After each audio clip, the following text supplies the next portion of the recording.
I think there's a misconception of what Izinkabi are. Izinkabi are not people who are living in a hostel. No, they're people that are killers that have been convicted for crimes that will never ever get out of jail. Assassins, right?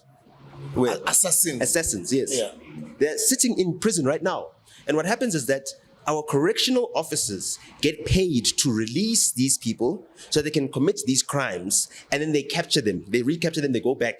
Are you serious? Yes. That's why you can't track them down. Oh, so these are They're already convicted criminals. that get let out by the police. They get let out to go perform the act? And then they get brought back in. Are you serious? Oh my goodness, I was not aware. That is exactly how they get away with it. So now you're looking for someone who you think is on the loose. No, that person is in prison. And now when you think, okay, when was this person imprisoned? Oh, they were imprisoned on such and such a date. Oh, the crime happened 2 years after. So no, this person was in prison. Yes, this person was let out of prison so they can go and commit these acts, and then they were brought back in. True.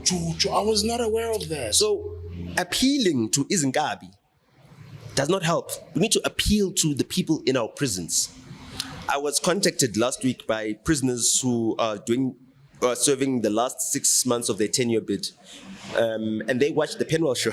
They didn't watch the controversial episode. They watched the uncontroversial episode because they're in prison. They want things that will uplift them.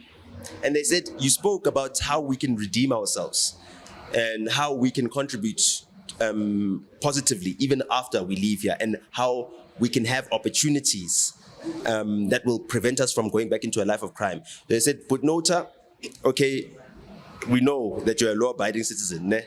It's fine. Please ignore the fact that we are calling you on a cell phone from behind. Don't ask us how we got the cell phone. But we've built a studio. What about faith? They're at Cullinan right now. Kidex's hometown. They're at the Cullinan prison right now. They say, we've built a studio and we've been recording and we'd like your guidance. We're leaving. We will be released in September. So that's in 6 months from now, or just over 6 months from now. We'll be released in September, and we want that by the time we're released, we at least can work on our music careers.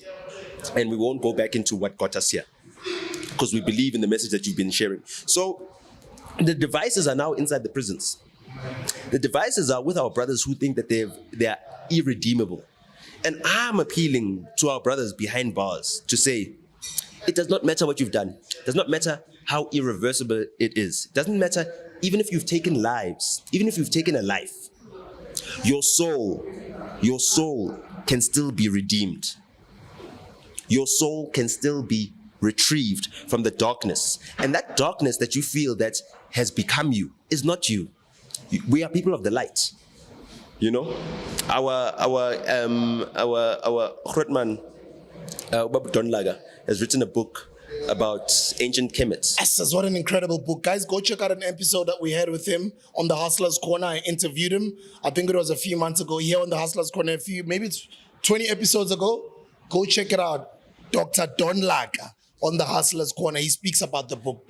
And I'd like that book to be shared in all the prisons, along with the Bible, so that people can actually, and our people can actually see that, when you have come out of that cage that you're in and you're kept in, you know what I mean?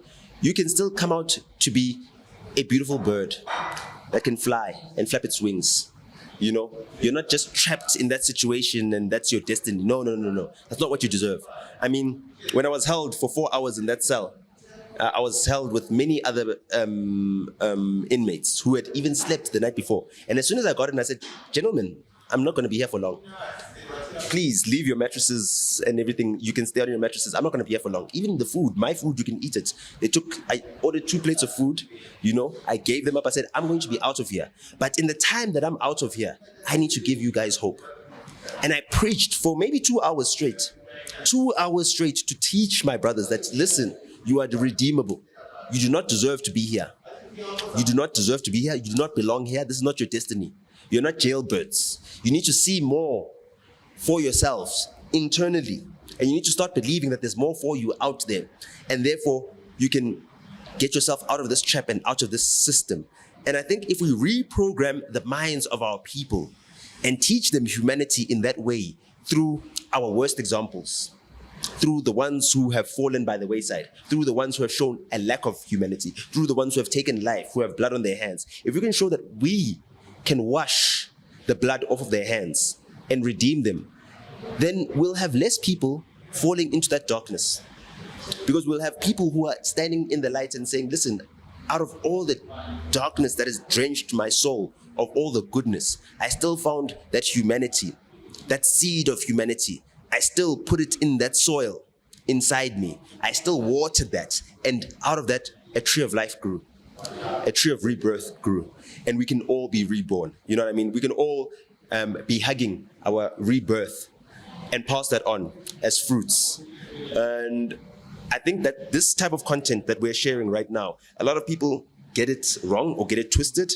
You know, this is the purpose that we share this content for. And also, when we debate certain issues, when we disagree, we also show people that, you know, you can disagree without having to demonize one another. And we can have progressive conversations where we chisel at each other's imperfections until we become, you know, those perfectly round pebbles, you know.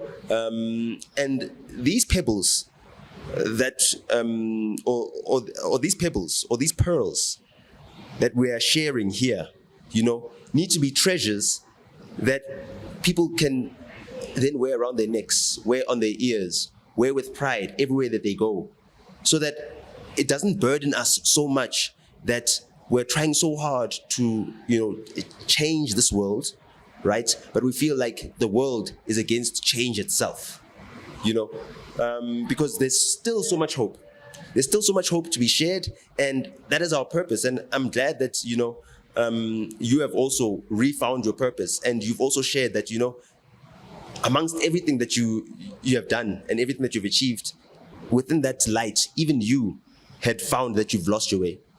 And even you were able to recollect what it is that you started this journey for, and then bring yourself more towards the person that you want to be, other than the person that you are becoming because of the situation or the circumstances that you find yourself in.